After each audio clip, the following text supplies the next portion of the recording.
This is the 2023 Acura MDX Type S Ultra, which in the States is the Advanced.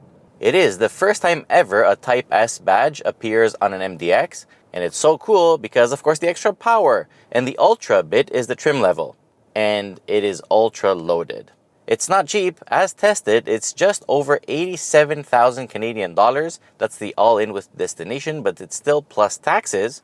And that makes it about $10,000 cheaper than a similarly equipped BMW X5 xDrive 40i. Under the hood, you have the same engine as in the TLX Type S. It's a 3-liter V6 turbo that makes 355 horsepower and 354 pound-feet of torque. It has made it to a 10-speed automatic transmission with paddle shifters and some interesting buttons, of course. And needless to say, it has super handling all-wheel drive, which is especially tuned for the Type S. Pedal to the metal, 0 to 100 kilometers an hour comes in, well, according to Dragy and my skills, 6.4 seconds. That was the best we could do. There is no launch control, so that's that. I mean, performance is overall good. The engine does a very decent job moving this very heavy thing around. I mean, it's 2.2 tons. So it does have a lot of work to do, but it does it well enough for me not to be begging for more. Like, I'm not really missing any performance. It's not as fast in a straight line as some competitors, but you know what? I don't really care. It also sounds quite nice, but I guess it's a lot of pumped-in audio. From the outside, it doesn't sound that great.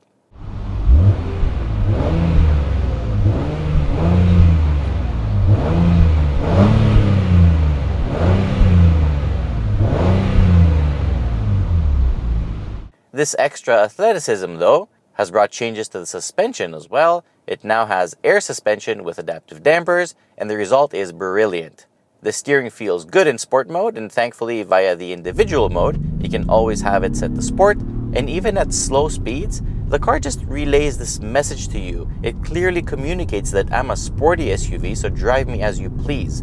And that is good enough to put a smile on your face, which is 80% the point of these sporty SUVs. Push it hard in the corners and you'll find that dynamically it's very well balanced. The super handling all-wheel drive does a great job distributing torque, and the result is a neutral, slightly oversteery attitude. It is playful and agile, it's darty, it's not really floaty or all over the placey. I like it a lot. And it doesn't only go very well, it also stops very well. The brake pedal feels absolutely fantastic.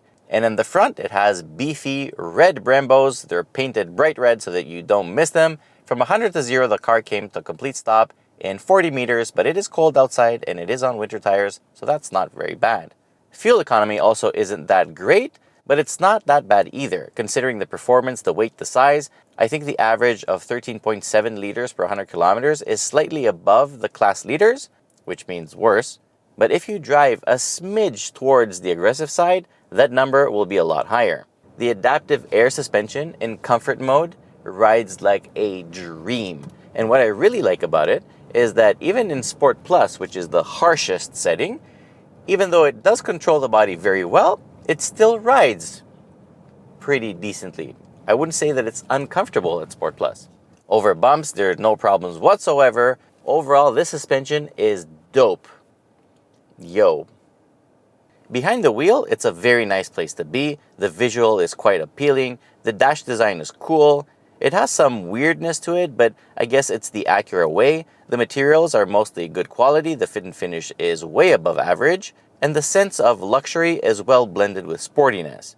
The instrument cluster is all digital and simple to use. The heads-up display is also high quality and contains lots of info. The steering wheel is very good looking and ergonomically sound, in contrast to some other bits in here, like the driving modes, which is this little knobby thing, and the trackpad, which, I mean, it is again the Acura way. You will get used to them, and on the other hand, everything else has physical buttons, so it's very easy to use.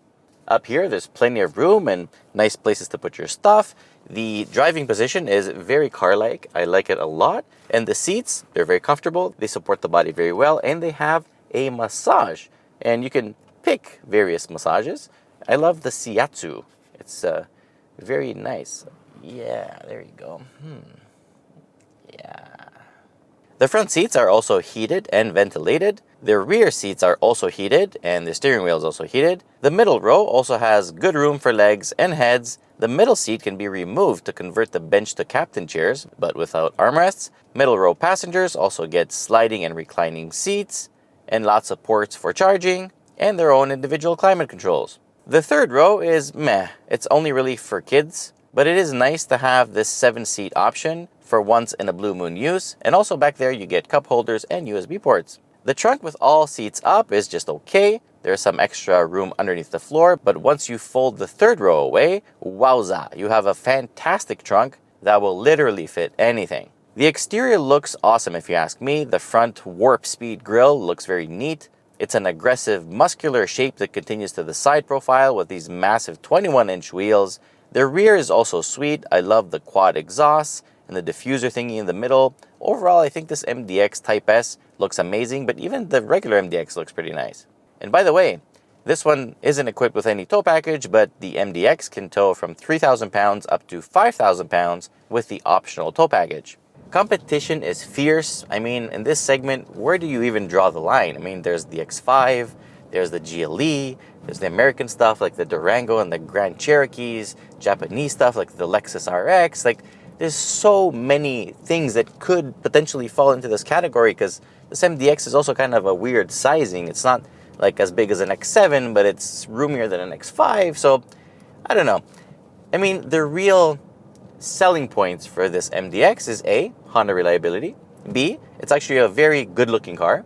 C, it's a very skilled car. I mean, handling is actually fantastic in driving it. It's very, I mean, for people that like involved driving, this is actually a very satisfying drive. It's not boring in any way.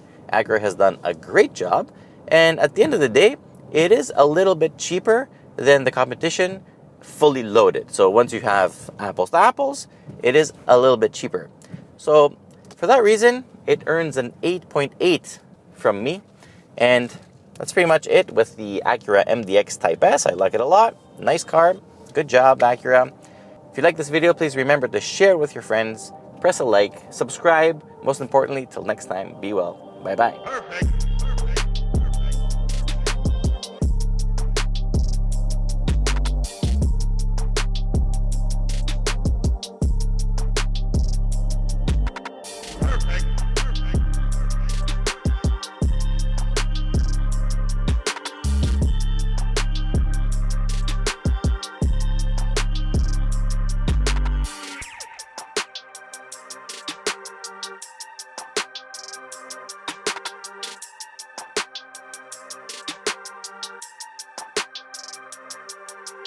Perfect.